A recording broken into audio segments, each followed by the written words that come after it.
The little Highland Railway is always kept busy whenever the weather. The coaches are always packed with passengers going to and from the stations, and the wagons are full of freight that's usually taken to the harbour where it boards the ships. The railway also has a slate mine at Kilkanna, and it is owned by a man called Mr. Brennan. An open cab mine engine called Mortis works there, and he spends every day shunting full wagons of slate for Peggy to take to the harbour.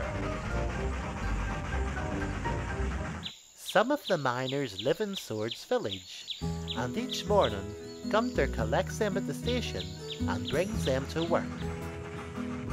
And every evening he brings them back home. This is Gunter's only job, and always makes sure he gives the miners a smooth journey. Late one evening, dusk had fallen, and Gunter arrived early at the mine to collect the workers. Mortis was a very rough engine. He grumpily bumped the slate wagons as he shunted Peggy's train. "Easy, Mortis, no need to be so rough," warned his driver. "I'm a mine engine, and mines are rough places," he reminded in his hoarse voice. Peggy arrived to collect the slate train. "The wooden bridge that runs over the river was making lots of squeaking sounds when I crossed it," she warned.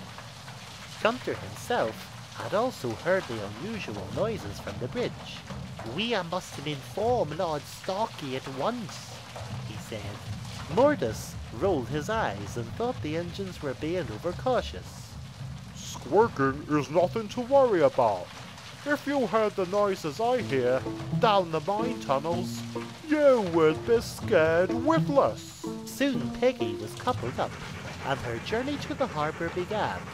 While the other miners made their way home, the ones that lived in Swords village boarded Gunter's coaches. The exhausted miners were covered in dirt, and half asleep during the gentle journey.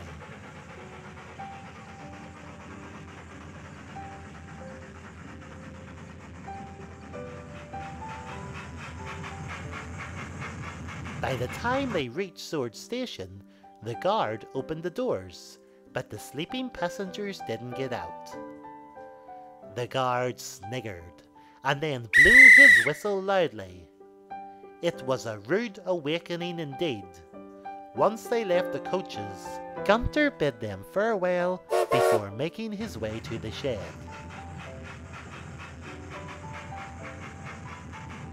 Late that night, an unexpected storm spread across Briscoe. The rain was torrential, and the wind was so strong it blew slates off the roofs.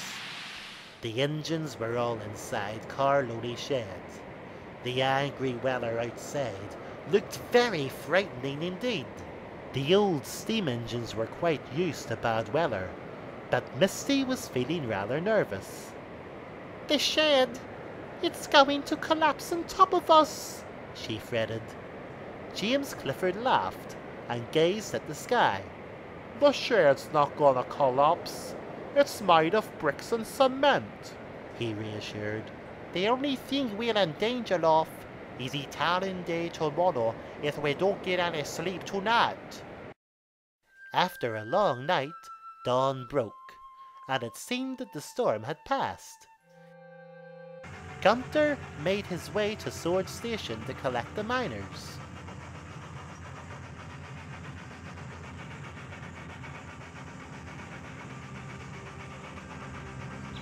When he arrived at the station, they strangely weren't on the platform. Only Lord Starkey awaited him. He looked at his engine with dire expressions. "Early this morning we inspected the bridge, and it appears that last night's storm has severely weakened its beams and supports," he informed regrettably. "So what about your mine? Without the bridge it cannot be accessed," fretted Gunter. It appeared that Lord Starkey was nervous, as he was twiddling his thumbs. I was on the telephone with the mine's owner, Mr. Brennan, this morning, and he has organised a lorry to haul the slate to the harbour, and the miners will just have to catch a bus, which will be a lot slower, he confessed. It had now become clear that with no miners to take to the mine, Gunther now had no work to do. How long shall it take for the bridge to be repaired? He asked desperately. Tapping his foot on the ground, Lord Starkey didn't have a clear answer to give him.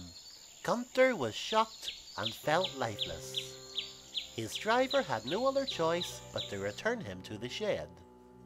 What am I going to do? I can't sit here for the next few weeks, he fretted. His driver was as white as a ghost. And I'm not going to get paid to feed my family. I must look for work elsewhere until it's time to return, he sighed regrettably. As the days passed, Peggy brought the workmen to and from the bridge, as repairs began. The slate mine's owner, Mr. Brennan, hired lorries to take the slate to the harbour. They were slow and very unreliable. The unfortunate predicament was costing him money that he couldn't afford to spend. Oh, I do miss Peggy and Gunther. There are no engines to talk to anymore, sighed Mortis.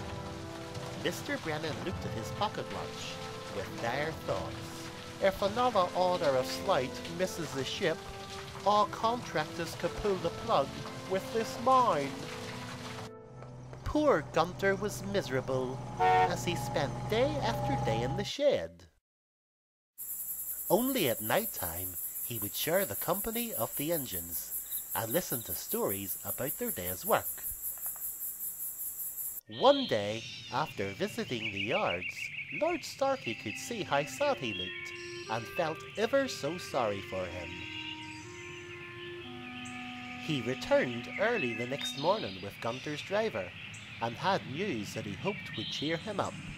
The bridge isn't finished yet, and being stuck in these sheds day in and day out is no fun for any engine. So I have decided to give you a day out, he informed him. Gunther was unsure if he was still dreaming. Oh, Lord Starkey, thank you ever so much. Where will he go? Not that it matters, because anywhere will it be better than sitting here? He asked with excitement. Lord Starkey smiled and glanced over at James Clifford, who was ready to collect his coaches.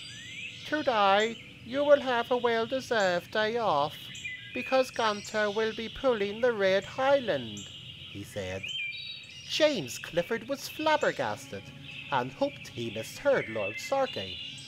The Red Highland is my train, he shouted. Of course, and it will be yours again tomorrow, replied Lord Starkey. A delighted Gunther smiled, but James Clifford's face was a picture of fury.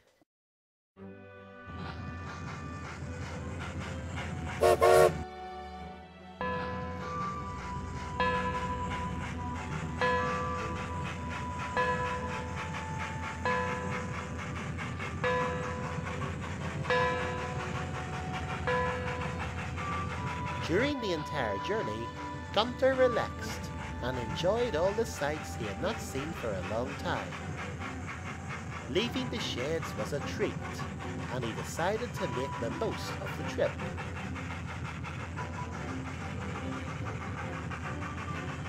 Each time they stopped at a station, all the passengers said hello to him before boarding the coaches.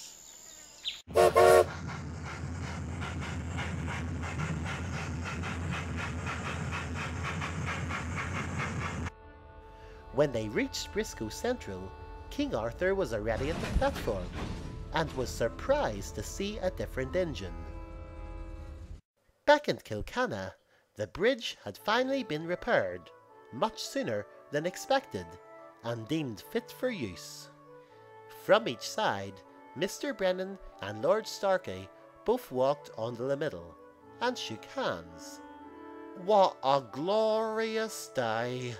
No more relying on slow lorries, paraded a happy Mr. Brennan. Lord Starkey returned to Peggy. Would you like to be the first engine to cross the new Kilkanna Bridge? He asked. Oh, you must, because there are lots of slate that needs taken to the harbour, called an eager Mr. Brennan. Peggy laughed. Of course I will. As she gently rolled onto the bridge, it didn't make a single creak, and everyone cheered when she reached the other side. Would you look at that? The work of perfection, gloated Mr. Brennan. Late that night, Gunther was in high spirits after his day out. A few minutes later, a tired Peggy returned. "You're late," remarked Misty. Peggy yawned, and then bid her driver a good night.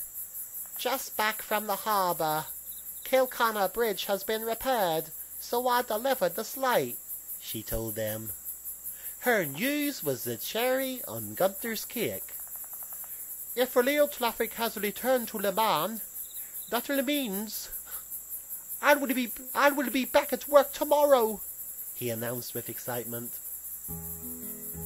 Sure enough, the next morning Lord Starkey came to the yards and delivered the good news personally. Upon arriving at Sword Station, all the miners were very happy to see him again and looked forward to their gentle ride to the mine.